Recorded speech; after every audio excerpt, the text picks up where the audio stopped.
Hello, in front of me I've got F125. In this video I'll show you how to run benchmark.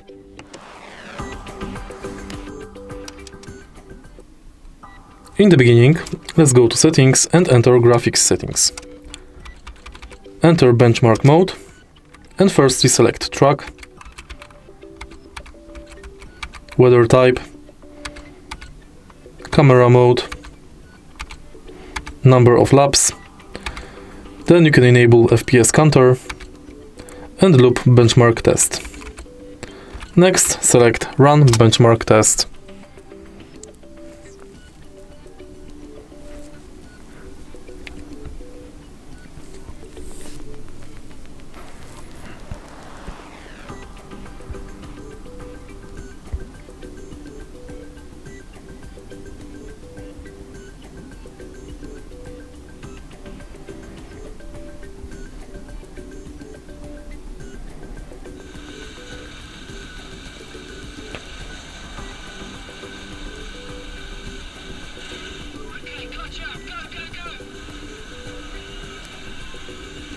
At the top you can see your current FPS counter.